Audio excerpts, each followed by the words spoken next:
nature has a very delicate balance, and in nature nothing goes wasted. Somebody's output becomes an input for somebody else. So the whole concept of waste is, I would say, is man-made. So any kind of waste would attract my attention. It could be a waste with respect to, a lot of rains getting wasted, rainwater, and then Delhi crying for, depleting, water table. Well, I have been successful in creating a very low cost rainwater water harvester in my front yard, and it works successfully. It took about 6 to 7 years to recharge my garden's water table, and trust to me, post that, I was not watering my garden. I would probably spray some water on the leaves to kind of wash away the dirt.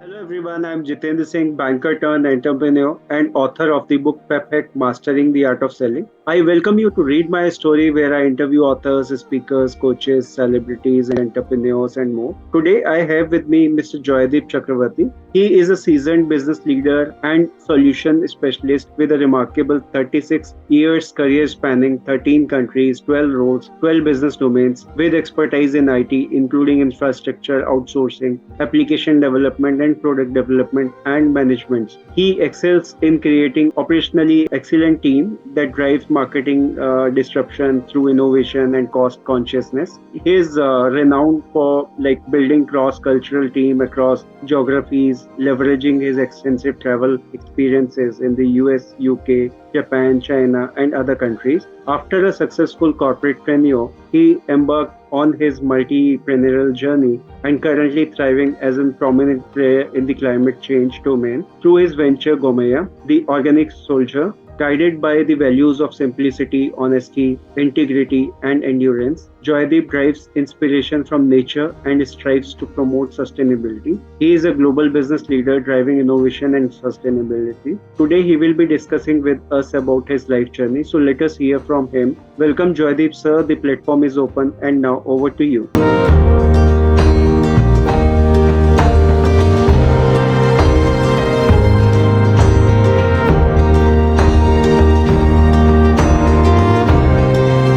Thank you, Jitendra, for having me here and showing the curiosity to know more about me. And I'm sure this is going to be a very interesting discussion as we move forward.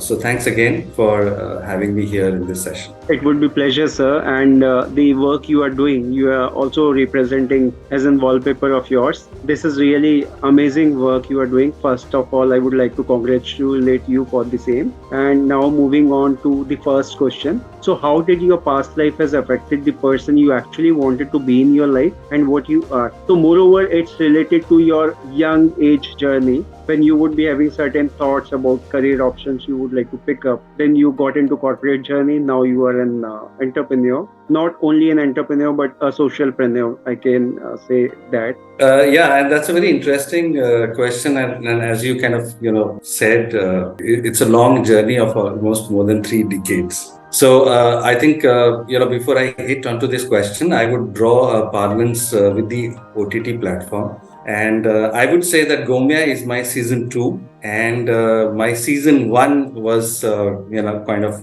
globe-trotting, managing large-scale software businesses, being responsible for the top line and the bottom line of global companies, handling, cross-cultural teams, as you also mentioned, and so on. But, as I was in that journey, I realized that I was doing what my mind was, wanting me to do. I mean, I had to kind of, this was my profession. So, and I was probably in certain cases doing much better than a couple of other people in the same areas. But, if that was the mind, I also had a parallel journey during this time. Which is the season 1 I spoke about, where I pursued along with that my heart. Okay. And my heart's journey was slightly parallel to what my mind's journey was. I would kind of like to put it that way, where, my heart was around the nature. Yeah. So just to give you some examples, I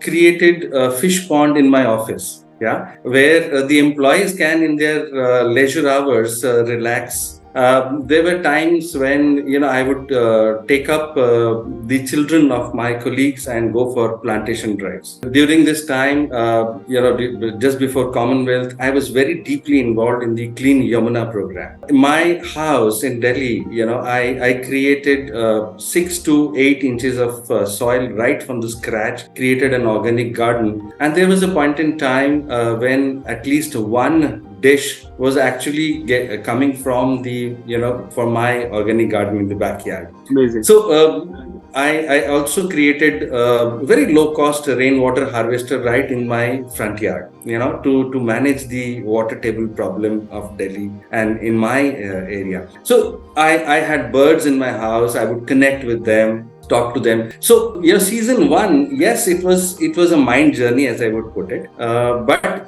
the heart journey was also parallelly, and that was the kind of binding glue that went on. And in season two, God gave me an opportunity where the mind and the heart can work together in Gomeya. So my love for nature was so strong that even during my season one, all my parallel studies were all the inspirational stories where nature and development can coexist. So that would always attract my attention. I would read about environment protection. I would read about carbon offsetting. I remember during Diwali time, there were more than one occasions where we in our family would say it's a no cracker day. Yeah, and I would take up my daughter and maybe some of our friends as well, and go for plantation drives where all of us together will sow a lot of saplings together. So that used to be my days there till the time. So so I would say that the technologies, the hardcore technologies, which was into coding, designing, architecting, also love to play with the mud, talk to the plants, connect with the birds, the animals. And I realized that staying connected with nature also helped me observe the nature. And with the first available opportunity in season two, as I would say, I embarked on creating a sustainable organization called Gomeya. So that's how I would like to put it. Really amazing, sir. So now, if I ask you further, like, what are the things you are passionate about in your life, and what is the role of motivation and inspiration onto it further? So, coming back to the first part of your question as to, what am I passionate about? I think I would, kind of summarize it into two things. One is healthy living, and the second one being conscious living. So, when I say healthy living, I'm personally very conscious about, what I eat, when I eat, how I eat. I do my exercises, pranayams to stay fit. And, with respect to the conscious living, I mean, I am not only, I'm aware of the things that needs to be done. I go ahead and do it. So everything I've done, on the hindsight, if I look at it, is always rooted in healthy living and conscious living. Just to give you an example, even Gomeya, we are not just focused about how to kind of manage this huge bio waste that I would say. So the story does not just stop there as to oh yeah, there's a huge bio waste called cow dung, which is also creating methane emissions. So how can we dispose that off rightly? It also goes further ahead in providing a lot of intelligent organic alternatives for the people to adopt and by adopting them, they are also slowly kind of making a lifestyle change in themselves in going away from the chemical laden life. So I think motivation and inspiration has always been nature for me. I love to observe nature, seek my solutions from nature, look for my answers, and I think I've been very fortunate that during my own meditations, nature does give me the answers. Right. Just a second to extend this question. I mean, I've had situations where when you were working at the global level, you were a lonely soul. As they say, that you're lonely at the top. Now, you were handling a lot of confidential information. Now, who do you seek your solutions for the problems that? And I've always found that nature does give you the solutions in their unique way, provided you seek at the right time. Yeah, so that's been my motivation and inspiration. Right. So, if I ask you about your work and experiences, so how your journey began and how you got into a different journey now? So, I did talk about, in fact, you also read, during the profile while talking about myself. So that kind of gives you an idea as to, it was managing large scale operations, technology, all those things. But let me, in this question, share some of the high notes of my experiences, and I'll try and touch upon them, with respect to my season 1 and season 2 both. Yeah. So I think, I started my career with a company by the name of JCB. I think all of us are aware of this company. But I rose to become the youngest manager of this company, where I created and automated their entire inventory solution. I was also the person where I designed and developed a fantastic logistics and supply chain function for Xerox Corporation, where I was awarded the best employee of the year. I won Microsoft, global contest, where it was all across the globe. Microsoft had announced, and I won that contest, and I think I'm very proud to say that I was awarded this award by Bill Gates and Steve Ballmer themselves in Atlanta. It was part of the decision-making team for the first search engine that Yahoo created. Yeah, I was part of the design team, and in fact, yes, we do use Google search engine a lot these days, but Yahoo was the first to kind of think about a search engine, and I was part of that design team. I remember even back home, JK Cement. It's a huge cement organization. I created a fleet management solution for them, which helped them save more than 10 crores every year. So that was a huge saving. In India also, I've created, Global Excellence Center, or COE as they call it, for more than one global product development companies. And I've also architected an AI-based, virtual HR product, which is now used in more than one organizations. So I think, season 1, you had your own, signatures in everything that you wanted to do, and it was high passion and which kind of drove you. In season 2, I think, as I briefly touched upon Gomeya, but it's a sustainable green organization right from the scratch, and I think first 2.5 years was extensive research on what creatively and innovatively can be done with this huge bio waste. And I'm very happy to say that in the 8-9 months of our existence, we already have 900 plus customers who've adopted these products, out of which almost 23% are repeat businesses, and it's going well. So I think these are probably some of the high notes, and I'm sure as we move on, we will kind of touch upon more. But I think these are some of the things that come to my mind, like a flash. Right, amazing. So now if I ask you like about your vision, mission and goal in life in brief, so what would that be? So I think, I would like to kind of bisect this question into 2 questions. One is, what is my vision, mission or goal as a professional, as a founder of Gomeya, and what are my personal goals? So I think, as a professional, as an entrepreneur, my goal is to repurpose more than 100 tons of cow dung to empower 100 plus village women towards financial independence, and to grow equivalent of more than 100 20-year-old trees by 2025. And I think in Gomeya we are moving in that direction, and where we constantly kind of keep reminding ourselves that this is our goal. On the personal side, I would say that I would probably want to be responsible for all my touch points who are kind of my family or my extended family,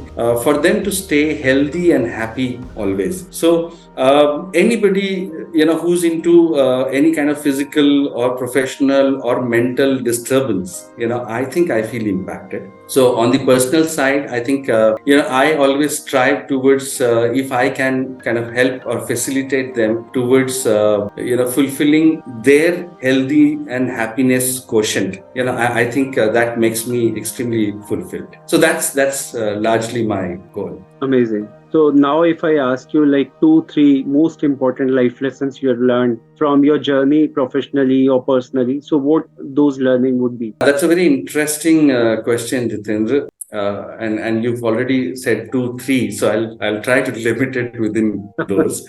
Right. Yes, it is a vast experience, and I think that the first thing that comes as a flash in my mind is that when you have such a diverse set of experience, you are always prompted to provide advice because you think that you probably have more to share and help this person. But my first lesson is that I don't advise unless requested, because then I feel that your advice is also your wisdom, and the wisdom needs to be given at the right place at the right time. Right. My next learning from life has always been that I think being structured, being process oriented, being data oriented always helps. Irrespective of the of what you are doing. So I'm highly data driven, and I try to remain structured. Third, I would say that I've seen that staying close to the family,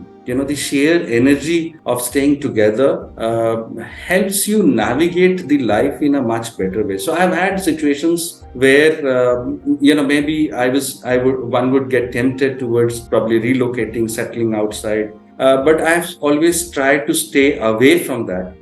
I've always operated from India, even at the global level, where I was traveling a lot. But, maybe that would have, made me, if I had kind of relocated or settled outside, probably a few dollars more. But I think I always enjoyed staying close to the family. And I think, COVID is a great example. We saw a lot of people wanting to come back to their family. So I think that is something that, I would say is my learning. Last, if I can just add one more is that comes to my mind is I feel that there are different ways of doing charity. Some people would do money and charity, do charity through giving money. But for me, charity, or the biggest charity, is knowledge sharing. If you can probably help a person by sharing your knowledge and help him stand straight in life, I think, in my opinion, that is the biggest charity, as I would like to put it. So these are some of the quick lessons learned, I would say, from life. So since you've been working on Gomeya as a sustainability initiative, so onto this, if I ask you, like, can you share some of the inspirations and insights from nature that led you to embark on this journey, promoting sustainability in business with your brand Gomeya? Okay, so I think if I kind of do a two-step back, staying close to the nature was always my one common binding glue of my life, I would say. So I loved observing nature. I loved connecting with the birds. Even when I'm doing my vermicompost in the organic garden, I would introduce different kinds of worms, would know how they would react. So I think while doing observing nature, one thing that comes out very loud and clear to me is that nature has a very delicate balance, and in nature nothing goes wasted. Somebody's output becomes an input for somebody else. So the whole concept of waste I would say, is man-made. So coming back to your question, I think any kind of waste would attract my attention. It could be a waste with respect to a lot of rains getting wasted, rainwater, and then Delhi crying for depleting water table. Well, I have been successful in creating a very low cost water harvester in my front yard, and it works successfully. It took about 6 to 7 years to recharge my garden's water table, and trust you me, post that I was not watering my garden. I would probably spray some water on the leaves to kind of wash away the dirt. But other than that, even till date, I don't need to water my plants. It because my rainwater harvester works, and it recharges and it captures all the water that every year rains give us. Now, if that can be extended, I think that these small little things can be a huge solution towards creating that global impact or collective impact. I would say. Same way, as I was sharing, cow dung. When I was in Delhi, I was not exposed to cow dung because it's all concrete. But life made me relocate to Calcutta, and there I saw about this cow dung, which was a waste. I started reading about it, and then realized that, oh, what a huge bio waste this is, and which also causes methane emission and therefore contributes to global warming. And during my research, and I said that if there is any way by which this can be repurposed and introduced back to the society,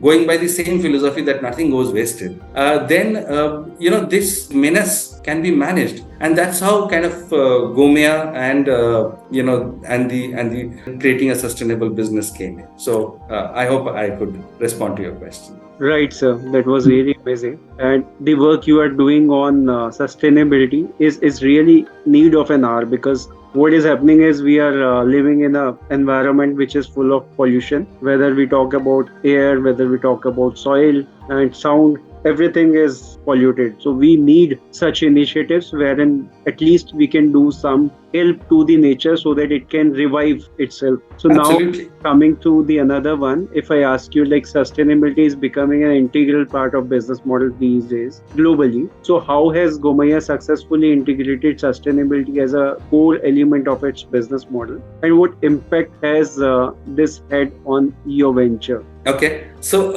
Jitendra, I would say sustainability is not an either or. So there cannot be a situation where you do the business and, by the way, we also do something for sustainability. Sustainability, in my mind, is all pervasive. Sustainability is about how we live today so that our future generations can live comfortably. And if to do that, I think the fundamental mantra should be that, how can we do more or achieve more with less? Because that's when you are actually leaving few things or few resources for your subsequent generation. And, in Gomeya, I will say, again, we look at sustainability all encompassing in whatever we do. The end products are preventing methane emission, and we follow IPCC norms to compute that. So everything is traceable, auditable. So one is the product side of the story, where the end product itself is a sustainable product. Then comes how we create this product. So at the core, we have a very small research team. That is the lean team that we maintain, and every time the team comes out with a product which is kind of then tested and the prototype is done, we go and adopt a village where the women folk work for us, and they become our satellite production hub. So you see, what is happening is that rather than the worker moving to the work, it is happening the other way around. The work is actually now traveling to the worker. Yeah. So people in their own villages, they work under our specification. And I'm very happy to say that right now there are 3 villages where we have adopted more than 22 women. And, once the batch is complete, one of them will actually travel back to the lab, as we call it, for the QC of the entire work. So, how we create these products are also sustainable. Then let's talk about the end user side. Even there also we focus on sustainability where we're helping people, whoever are adopting these products, to move away from a chemical laden life to a organic alternative. We also help various organizations meet their or fulfill their ESG obligations by adopting Gomeya products as their corporate gifts. So I think overall, that's how I would say that we have kind of dovetailed the sustainability through the entire canvas of Gomeya, if that answers the question. Right, amazing, sir. So that's really wonderful thing that you are kind of doing employment generation in the villages, wherein like these women from getting the work at their doorstep, and that too they are producing different products for the company, and they are selling it back to you, and you are further selling it to the corporates as a gifting option or in a journal as well. So that is really an amazing work. So now if I ask you about, like, since you've been having a vast experience in different countries and different business domains, so how have your global expertise and experience influenced the way you approach towards sustainability and innovation at Gomeya? So how you are using your experience and expertise here? Okay, so at the top of it, Gomeya is an agri-tech organization, right? It is a very nimble startup, but from the day one, there are a couple of things that I think we've tried implementing, and these are all part of my global experience, because my global experience also has made me aware about the global best practices. One of them being, no matter what we do, we focus on capturing the data at the source. Okay, so we focus on data capturing. We also automate wherever possible. We create different kinds of tools to work. I'm very happy to say that even at this stage of the organization, we look at Gomeya from 11 different windows, and these are our matrices. These matrices help us remain lean, where we are sometimes defining very, very small sprints and based on our data collection. And all our data, because we are very heavily data driven, and we've automated them also successfully, these are all auditable and traceable. So we know why something has become successful, and therefore we can repeat that success. And if there are any failures, even that is also known to us, because all these 11 parameters, some of them are getting reviewed every week, some of them are getting reviewed fortnightly, and some of them are coming under monthly, month end. We have a month end process where we review all these parameters. So I think what we were talking about is we focus on data capturing and automation. We look at about 11 parameters at the every frequency. That helps us keep our team also lean, and we create smaller sprints which are auditable, traceable, and that makes our success more repeatable, and the failures are known. So that's been my inputs into Gomeya out of my global experience. Amazing.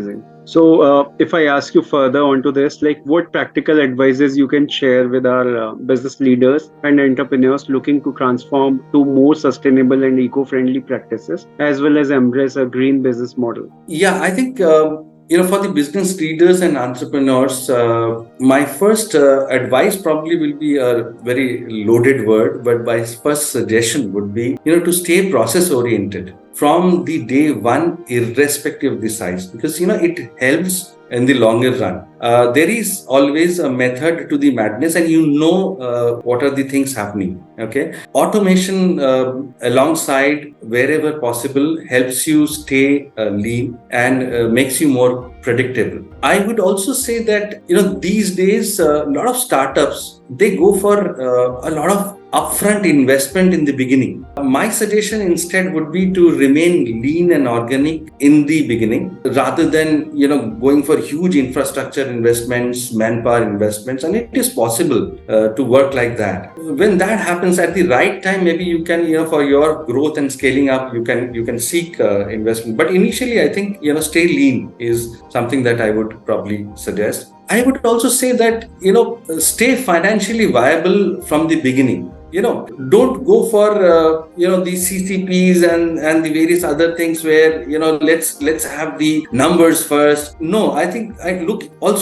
into the bottom line every once in a while, and see if you are as an organization being sustainable or not. The next thing that probably comes to my mind is I was talking about staying lean, and I think as a founder, my focus had been that let's focus on the pillars first. So you not only create a lean organization, you also identify your future, what I would say, your future pillars, and start investing on them and start focusing on them more. Because if your pillars are strong and straight upright, rest of the organization can be built under them. So remaining lean also helps you focus on the pillars. I would also say, adding on to this is in the till the time you become a monolithic organization in the initial years, I think one needs to be very, very transparent. If you make your team part of the success and the failure, then they know where the organization is being successful and where they need to improve further. And for that, you need to be able to kind of freely, openly share and be transparent with all your organization data, rather than worrying about whether I'm divulging too much of sensitive information. So I think transparency always helps, is what I would say. Last but not the least, I think one of the main purpose of the head of any organization is constant review. So at Gomeya also we have multiple review slots. We have weekly reviews happening, we have fortnightly reviews happening, we have even monthly reviews happening, and those reviews also help you kind of take a pause every once in a while, reflect on your data, reflect on where things are moving well and where things are not going so well, identify the problems. And sometimes I've seen that these reviews also help you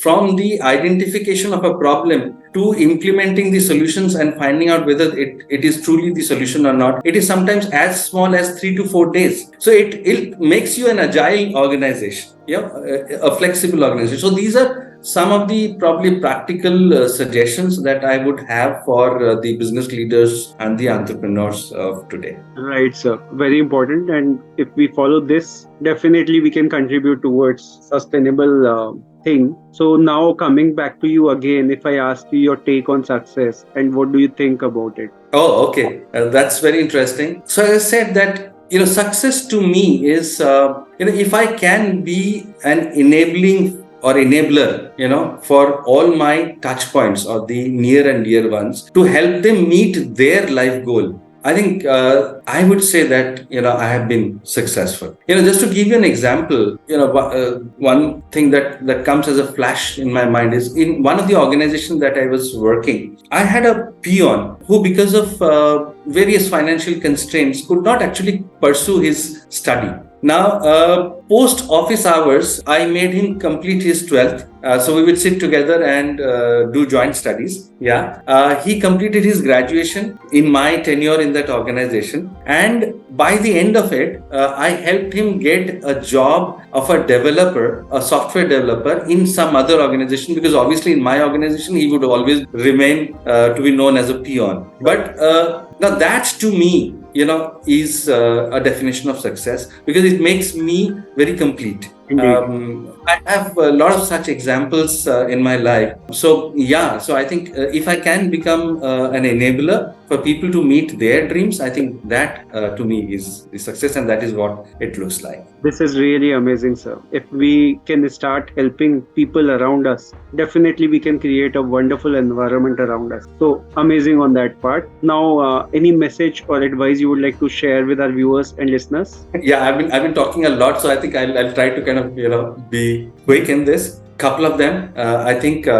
first is stay healthy and happy. Focus on your health and your happiness quotient as the primary thing. Okay, everything else will follow. Added to that is, I would say that, take care of your mental health. You don't need to be a hero to be kind of solving all your problems. So please share and talk about your problems to the right set of people who you think can solve your problem and take you out of your mental trauma. Because these days, mental health is a very, very big issue, and it is largely because we've become a quieter generation, is how I would look at it. Last but not the least, I think switch to organic, chemical-free alternatives wherever possible.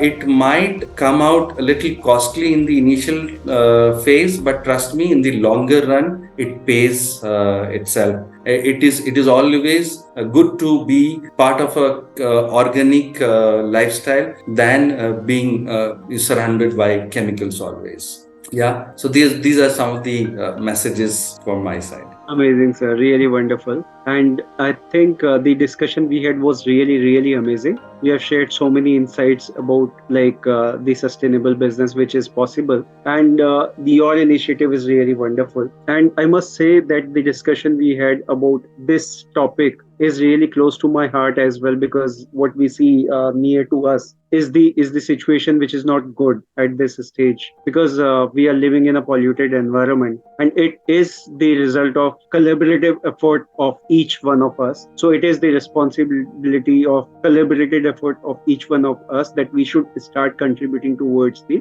healthy environment. So whatever which way is possible, we should plant trees. We should try to do rainwater harvesting wherever possible, and use products which are naturally available, or maybe which are sustainable and which are eco-friendly. So that definitely will help really a big impact in having a right environment around us, which is pollution free. And lots of tree will definitely help us. Fresh water, fresh air, that is really needed. So thank you so very much, Joydeep sir. It was amazing to have you here on our platform, and looking forward to hear more from you soon again. Thank you so very much once again. Thank you, Jitendra, for once again having me here. And I think would love to kind of share and bounce off my thoughts every once in a while. So I would be more than happy to participate whenever you want. Yeah. Sure. I will also share your social media link along with the interview so that people can be in touch with you, take your help and guidance wherever they feel like. So, guys, don't forget to check that out too. Thank you so very much, everyone, for watching and listening. I hope you all must have gathered a lot of information and enjoyed watching it. Don't forget to like, share, subscribe, comment, and thank you and bye bye. Have a good day.